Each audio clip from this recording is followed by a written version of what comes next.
Keadaan dokter detektif San ini antara nyata atau mimpi. Ternyata ada juga yang berani bersuara untuk mengungkapkan kebohongannya dokter detektif. Nah, kalau sekarang Kak Fitri mensupport aku, ya alhamdulillah. Secara aku di sini kan sendiri membela diriku gitu. Halo besinya Ketani, Besti, drama Doktif versus DRL dan kawan-kawan ini makin kesini kayaknya bukannya makin adem, malah kayaknya terlihat makin siap perang. Terlebih Doktif yang kini udah siap lagi dengan gebrakan baru untuk para seterunya tersebut, terutama DRL Besti. Gebrakan pertama yang bikin gempa bumi di dunia kosmetik abal-abal, apalagi kalau bukan pasal TPPU. Doktif yang bersikeras gak butuh kata maaf atau damai lantaran diduga ia cuma butuh lihat rekening rivalnya itu jadi zonk. That's why Doktif lagi ngegaspol nih biar dugaan aset-aset mewah DRL yang diduga hasil nipu uang masyarakat disita negara. Terlebih menurut Doktif seterunya itu takut miskin cenah. Gitu. Nah, Doktif tuh pengennya itu audit dari penjualan produk penipuan yang sudah dilakukan oleh DRL ini, oleh Sunio ini gitu loh. Jadi kan mereka punya data pembeli. Pasti ada. Ya udah lu kembaliin aja. Gitu. Tapi masalahnya mereka tuh nggak mau, mereka tetap nggak mau, takut miskin. Makanya Doktif bilang ini kayaknya kalau mereka nggak mau balikin mending sita aset aja deh. Makanya TPPU ini Doktif lagi genjot. Lu kalau disita aset lu masih mau nggak? Lu masih ini nggak? Ayo. Sita aset aja deh, mending buat negara, ada masyarakat nggak apa-apa, nggak dikorbanin nggak apa-apa lah karena udah mereka nggak mau gantiin, ya udah nggak apa-apa, tapi yang penting disita negara, dia nggak bisa seneng-seneng di atas duit nyolong.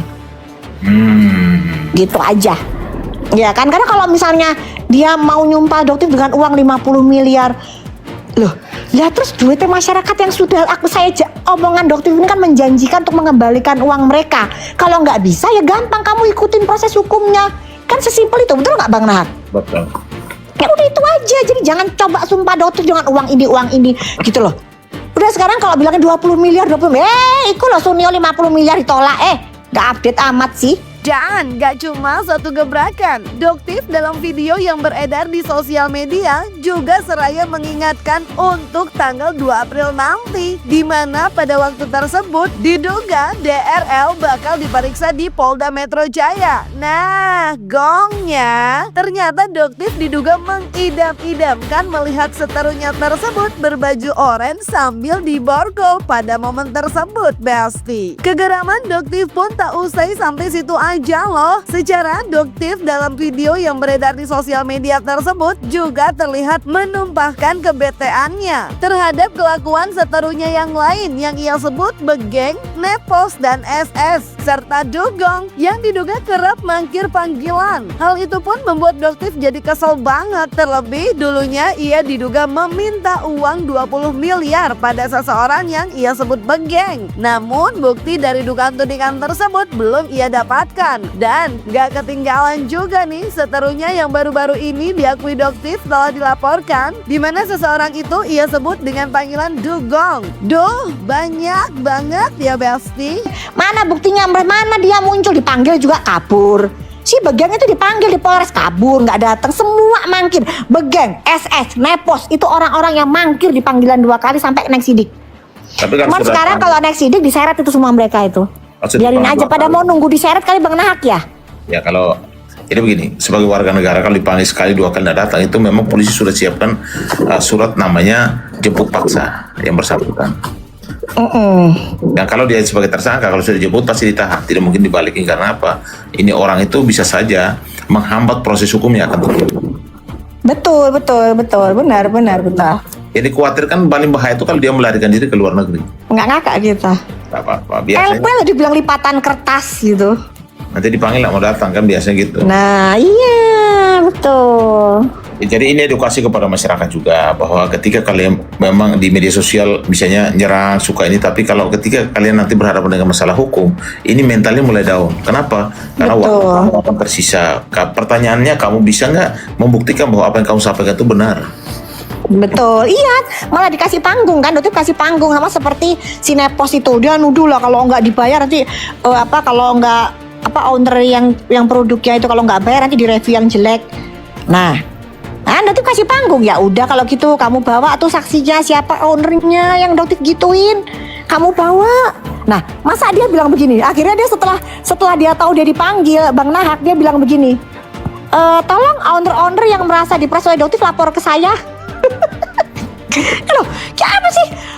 Gak bakalan ada lah, kita ngadi aja gitu. Cuman lu ini apa sih Pos? Lu ini apa sih? Gak mau pikir Doktif tuh takut sama sebiji kutu.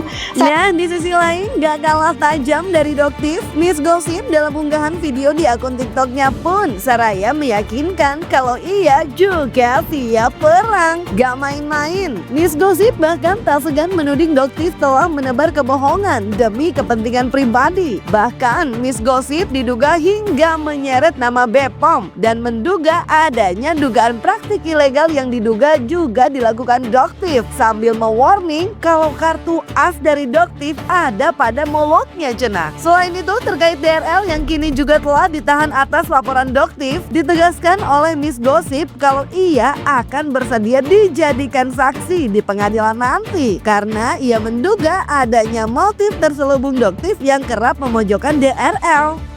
Keadaan dokter detektif saat ini antara nyata atau mimpi. Ternyata ada juga yang berani bersuara untuk mengungkapkan kebohongannya dokter detektif. Harus sayang apalagi dokter detektif menjual produk yang NA-nya sudah ditarik oleh BPOM. Itu termasuk menjual produk ilegal dengan tuntutan pidana. Ancaman hukuman 15 tahun plus denda 1,5 miliar. Menyala sekali Bopeng. Ya, jadi Miss Gossip tidak ingin beralih topik ke lain, ke manapun, ke lain ataupun apapun itu ya. Karena apa? Karena akan Miss Gossip kawal kasus dokter detektif ini sampai dokter detektif masuk. Apakah dokter detektif saat ini merasa hebat? Jelas, karena menurutnya dengan memasukkan dokter Charlie ke dalam penjara, dia merasa hebat, merasa si paling-paling gitu ya kan. Tapi dia lupa bahwa semua rahasia dokter detektif ada di dalam mulutku ini ya. Oke, kalau diperlukan Miss Gossip siap nggak menjadi saksinya Richard Lee? Siap dong, masa enggak? Apalagi dengan uji lab yang dilakukan oleh dokter detektif itu tidak valid. Uji lab Cinanya kah? Itu semuanya kebohongan yang dilakukan oleh dokter detektif. Makanya kepada brand owner, kalian jangan mau dibodoh-bodohin oleh dokter detektif ya. Semangat! Pokoknya intinya kalau ada brand yang bekerja yang di-approve oleh dokter detektif, jangan check out. Oke, wadidaw sekali. Sementara itu, Besti, bicara soal Miss Gossip sendiri nih, dalam unggahan video yang beredar di sosial media, Miss Gossip terlihat tengah melakukan komal dengan Yolo dan juga Gali. Nah, dalam video tersebut, seraya yang jadi sorotan adalah ketika Miss Gossip sempat menyebut nama Fitri Sahuteru, yang seraya membuat Yolo dan juga Gali jadi salfok. Apakah ini teka-teki baru ya, Besti? Atau teka-teki apa nih? Nah, kalau sekarang Kak Fitri mensupport aku, ya alhamdulillah. Secara aku di sini kan sendiri membela diriku gitu. Jangan sampai jangan sampai kau dikasih sama Mariana ya. Oh, Kak Fitri. Iya kan Kak Fitri kan katanya mau mensupport Miss Gossip katanya. Yo, terima kasih, alhamdulillah aku terima karena aku di sini kan sendiri. Apalagi aku seorang gembel ya kan, kayak dokter detektif bilang. Oh, mana bisa gitu. Ya udah, nggak masalah selama ada orang yang mau mensupport aku terima gitu. Kak Fitri, baik-baik. Siap Kak Fitri. Bukannya biasanya manggilnya bukan itu ya? Aku memang dari dulu manggilnya Kak Fitri, nggak ada aku panggil Bu karena aku bukan babu ya kan, gitu.